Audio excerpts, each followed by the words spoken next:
శ్రీ గురుభ్యో నమః. శ్రీమాత్రే నమః. మా ప్రేక్షకులందరికీ పరాభవ నామ సంవత్సర ఉగాది శుభాకాంక్షలు తెలియజేస్తూ, ప్రతి నక్షత్రానికి రాశి ఫలితాలు ఈ సంవత్సరం అంతా ఏ విధంగా ఉన్నాయి అనేది ఇప్పుడు మనము తెలియచెప్పుకుందాం. ఏ నక్షత్రంలో పుట్టినా, ఏ పాదంలో పుట్టినా చింతించవలసిన అవసరం లేదు. చాలా మంది భయపడుతూ ఉంటారు. మూలా నక్షత్రం అండి, లేదా ఆశ్లేష నక్షత్రం అండి, భయం కదండి, అనురాధ నక్షత్రం అండి, ఇలాగా ఏదో ఒక నక్షత్రాలకి కొన్ని ఒక బండ గుర్తులాగా పెట్టేసుకున్నారు. ఈ నక్షత్రం బాగుండదు, ఈ నక్షత్రానికి చాకరీ ఎక్కువ, ఈ నక్షత్రానికి డబ్బు ఖర్చు ఎక్కువ, ఈ నక్షత్రానికి భరణి, పుబ్బ, పూర్వాషాఢ ఇలాంటి శుక్ర నక్షత్రాలకి లగ్జరీ లైఫ్ ఎక్కువ. ఇవన్నీ కూడా మన అపోహలే. ఇలా అపోహలు పెట్టేసుకుని ఆ నక్షత్రం తీరే ఇంత అని అనుకుంటూ ఉంటారు.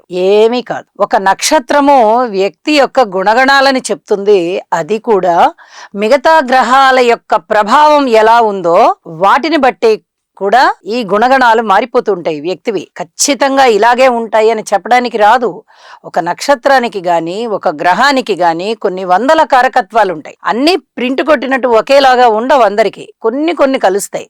మిగతా గ్రహాల యొక్క సమ్మేళనల వల్ల, దృష్టి వల్ల, యుతి వల్ల, స్థితి వల్ల, గోచార ప్రభావం వల్ల వాటి యొక్క కారకత్వాలు, వాటి యొక్క ఫలితాలు మారిపోతూ ఉంటాయి. కాబట్టి ఎవ్వరూ ఏ నక్షత్రం గురించి కూడా ఆందోళన పడద్దు. అలాగే ఈ నక్షత్రం మాది చాలా అద్భుతమైన నక్షత్రం అని చెప్పి ఎక్కువగా అతిగా ఆలోచించవద్దు. అన్ని నక్షత్రాలు మంచివే, అన్ని నక్షత్రాలకి మంచి ఫలితాలు ఉన్నట్లుగానే అన్ని నక్షత్రాలకి కూడా కొన్ని ఇబ్బందికరమైన ఫలితాలు ఉంటాయి. అలాంటి ఇబ్బందికరమైన ఫలితాలు ఉన్నప్పుడు మనని మనం సంయమనం చేసుకుంటూ భగవంతుణ్ణి ప్రార్థించుకుంటూ ఉన్నట్లయితే అన్ని రకాలుగాను మనిషి యొక్క జీవనం బాగుండి జీవించి ఉన్నన్నాళ్ళు కూడా వారి యొక్క మనుగడ బాగుంటుంది అని చెప్పి తెలియజేస్తూ, ఇప్పుడు మనము పరాభవ నామ సంవత్సర ఉగాది ప్రారంభం కాబట్టి ఈ రాశి ఫలితాలు తెలియచెప్పుకుందాము.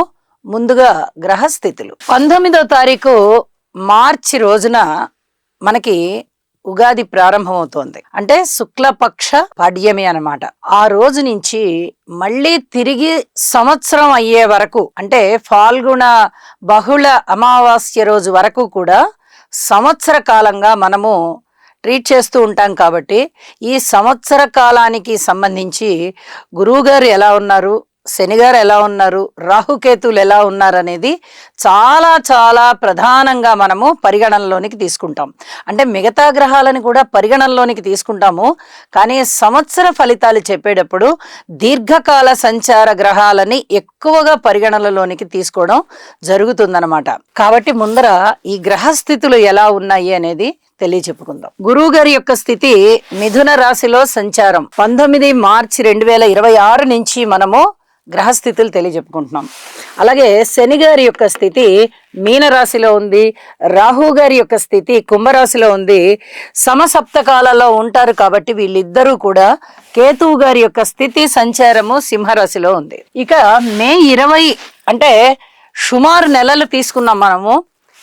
మే 20 అంటే మే నెలలో కూడా గురువు గారి యొక్క సంచారము కానీ, శని గారి సంచారము కానీ, రాహుకేతువుల సంచారము కానీ ఎక్కడ వారి యొక్క రాశులు మారలేదు. స్థితులు ఇంకా అదే రాశిలో సంచారంలో ఉన్నాయి. ఇక జూన్ 2వ తేదీ వచ్చేటప్పటికి గురువు గారి యొక్క సంచారము తన యొక్క ఉచ్చ రాశి అయినటువంటి కర్కాటక రాశిలోకి వచ్చిన్నది. శనిగారు కానీ, రాహు కానీ, కేతువు కానీ వారి సంచార రాశులలోనే ఉన్నారు. ఇక చూడండి, ఆగస్టు 2 నుంచి శనిగారి వక్రం ప్రారంభం అయ్యింది.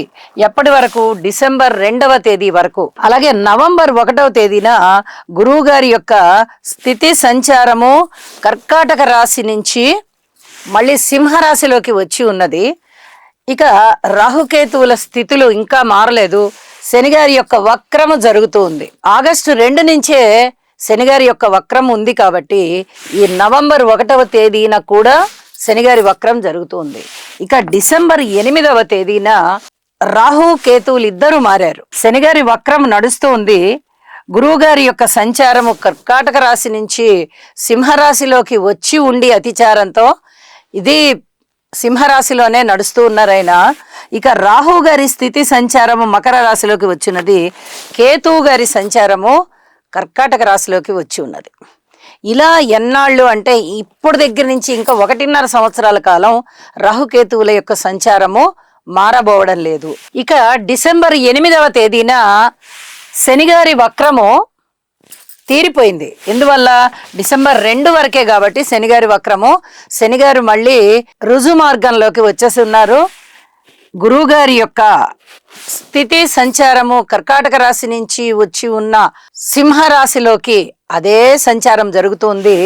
రాహు మకర రాశిలోకి వచ్చి ఉన్నారు. కేతువు కర్కాటక రాశిలోకి వచ్చి ఉన్నారు.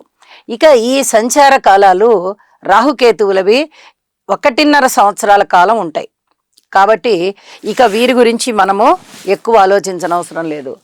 గురువు గారు మళ్ళీ తిరిగి వక్రిస్తున్నారు.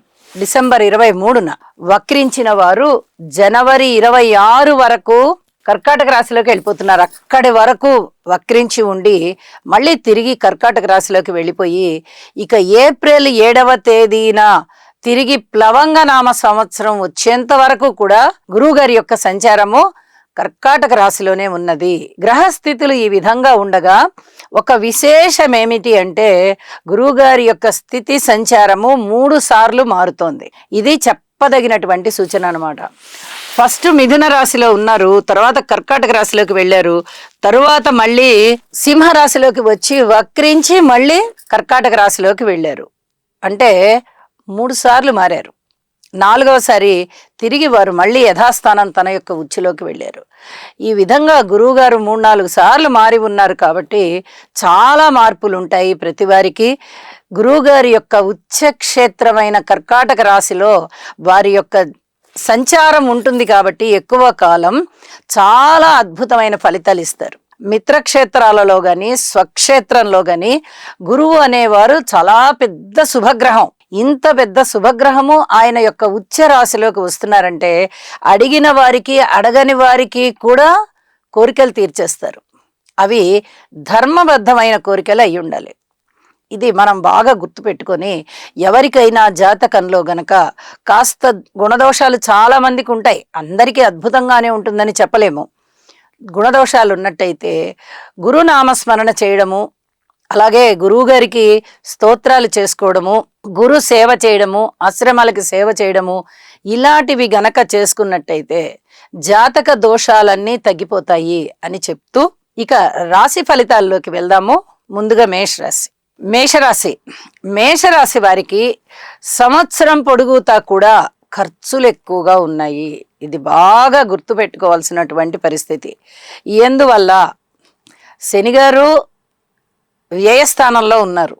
ఏలినాటి శని ప్రభావం ఉంటుంది. గురుబలం లేదు. గురువుగారు 3వ స్థానంలో ఉన్నారు. ఇక కేతువు 5వ స్థానంలో ఉన్నారు. రాహు గారి యొక్క స్థితి మటుకు లాభస్థానంలో ఉంది కాబట్టి రాహువు అత్యద్భుతమైనటువంటి లాభాలని ఇస్తారు, అందులో సందేహం లేదు.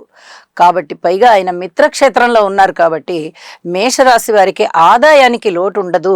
మిగతా పరిస్థితులు అన్నీ కూడా జాగ్రత్తగా ఉండాల్సిందే. వీరికి స్థాన చలనానికి అవకాశం ఉంది. ఆరోగ్య విషయంలో ఔషధ సేవ కనిపిస్తుంది. సంతానం గురించి కూడా ఎక్కువగా శ్రద్ధ తీసుకోవాల్సిన పరిస్థితి. అలాగే ఈ మానవమానాలు అంటాం కదా, అవమానము, గౌరవము, అమర్యాద, ఇలాంటివన్నీ కూడా కొంచెం వీరు శ్రద్ధ తీసుకోవాల్సినటువంటి విషయాలు. ప్రతిదీ మీద వేసుకోవద్దు. ఏదైనా సరే, ఏ విషయమైనా సరే అడిగితే చెప్పాలి, లేకపోతే చెప్పకూడదు.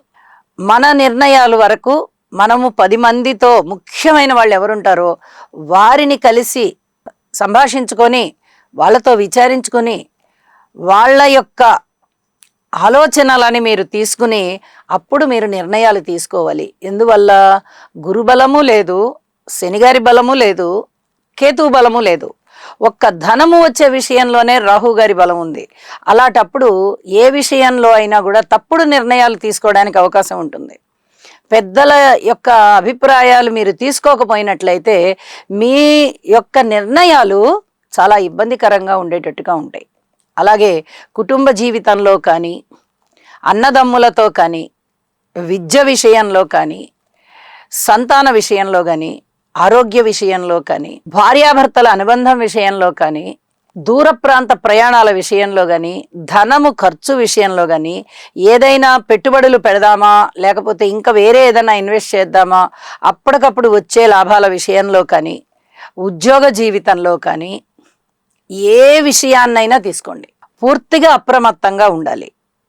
మీకు ఎప్పటికి మళ్ళీ మంచి రోజులు ఉన్నాయి అంటే, గురువుగారు సింహరాశిలోకి వచ్చి ఉన్నారు నవంబర్ 1వ తేదీ రాత్రికి, అంటే సుమారుగా నవంబర్ 2వ తేదీ అనుకోండి. ఇక అప్పటి నుంచి, ఎందుకంటే అప్పుడు పంచమ స్థానంలోకి వచ్చి ఉన్నారు కాబట్టి చాలా వరకు మంచి మంచి ఫలితాలు అన్నమాట.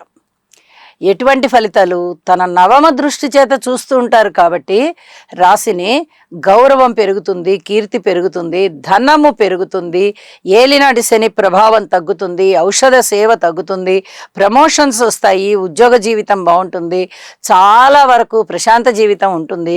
ఇప్పుడు మీరు ఏది కోల్పోతున్నారు అని అనుకుంటున్నారో అవన్నీ కూడా మళ్ళీ తిరిగి పుంజుకోగలుగుతారు. అలాగే రాహు గారి యొక్క స్థితి సంచారము 10వ స్థానంలోకి వచ్చి ఉంది మేషరాశి వారికి. మేషరాశి వారికి ఈ 10మంలో ఉన్నటువంటి రాహు గారు చాలా మేలు చేస్తారు. అక్కడ పొరపాట్లు ఏమీ జరగవు, తప్పులు ఏమీ జరగవు. ఇక్కడ గురుబలం చాలా బాగున్నది కాబట్టి ఉద్యోగ జీవితంలో ఒక స్థిరత్వం వస్తుంది, ఒక ఉన్నతి వస్తుంది, ఒక క్రమశిక్షణాయుతమైనటువంటి లైఫ్ వస్తుంది, అన్ని విధాలుగా బాగుంటుంది అనమాట.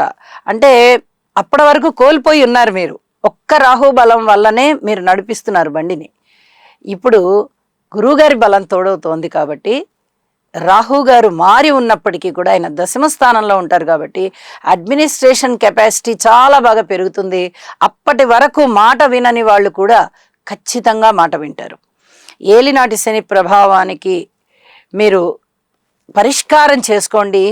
శనిగారు కూడా మీకు ఇబ్బంది లేని విధంగా, గురు బలం ఎప్పుడైతే ఉందో అప్పుడు శనిగారి యొక్క దుష్ట ఫలితాలు కూడా తగ్గిపోతాయి.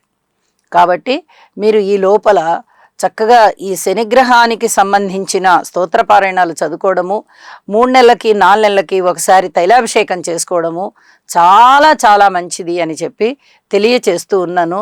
ఇక మేషరాశి వారికి చెప్పదగ్గ విశేషం ఏమిటి అంటే, శనిగారి యొక్క ప్రభావమే మీకు ఎక్కువగా ఉంది కాబట్టి ఈ సంవత్సరం అంతా కూడా ఈశ్వరారాధన అనేది చాలా మంచిది. మంగళప్రదుడైనటువంటి ఈశ్వరుడు సర్వమంగళాలని కలగజేస్తాడు. మనకి గ్రహాలతో సంబంధం లేదు. మీరు మీ భక్తి పూర్వకంగా మీ భక్తిని భగవంతుడి పాదాల ముందర పెట్టండి. ఈ గ్రహస్థితులు అటు ఇటు ఎలా ఉన్నా కానీ మీ జీవనానికి లోటు లేకుండా సంతృప్తికరమైనటువంటి జీవనంలో ఉంటారు అని చెప్పి తెలియచెప్తూ శుభం.